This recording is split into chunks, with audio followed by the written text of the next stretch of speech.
Hey everyone, I'm back, and today we're going to be talking about A Shot in the Dark. And this movie came out in 1964, directed by Blake Edwards once again. And this movie stars Peter Sellers as Inspector Clouseau. And I loved this movie. I thought it was a lot better than the first movie. In many ways, improved a lot of the issues that I had with the first movie.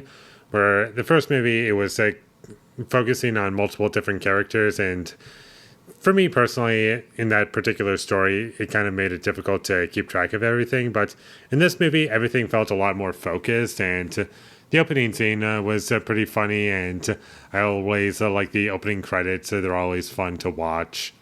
And the comedy overall in this movie really worked for me. Lots of physical comedy and just Clouseau embarrassing himself at every turn, and he's trying to act professional in so many scenes, and it's just always very funny, and I think Peter Sellers really sells it pretty well, no pun intended.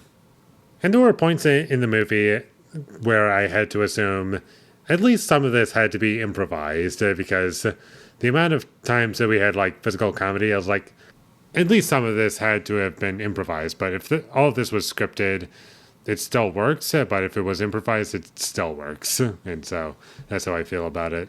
The pool scene was kind of funny. This movie also introduces Kato. I thought he was a fun character, and he was very memorable. And whenever we got a scene with him in the movie, it was always very fun to watch.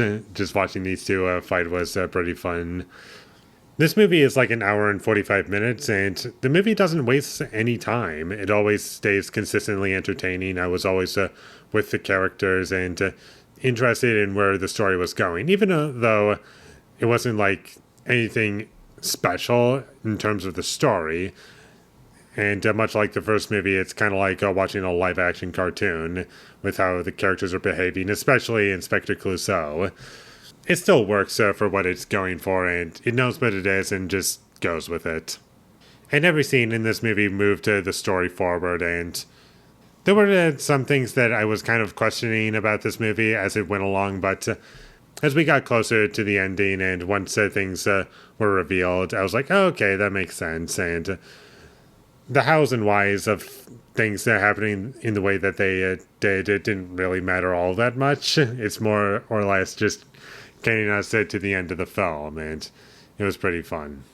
And honestly, when the movie was done, I was like, wow, that flew by for me, and I honestly felt as though I loved this movie, and there's so many memorable scenes in this movie that really stuck with me, and I would like to revisit, and everything was just very well executed. And if you like Pink Panther movies, then I think this is probably one of the best, if not the best, so far.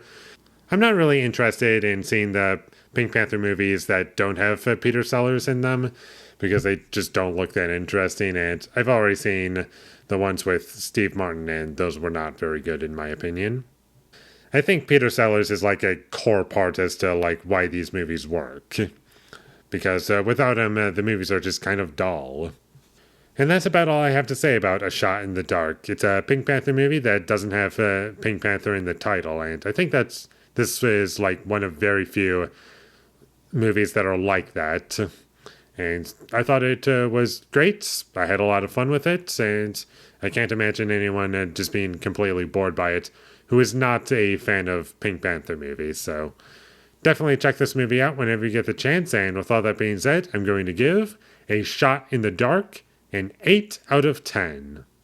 This movie also came out the same year as Doctor Strangelove, which I find to be kind of funny, also starring Peter Sellers. Thank you for watching my videos. As always, if you enjoyed this review, be sure to leave a like and comment down below you thought of A Shot in the Dark, and my social media links. They will all be in the description, so follow me there. And last but not least, subscribe to be a part of Foley Nation, and I'll see you when I get my next review up, and that is going to be for Talk to Me. So look forward to that, but until I get that up, thank you for watching and have a great day.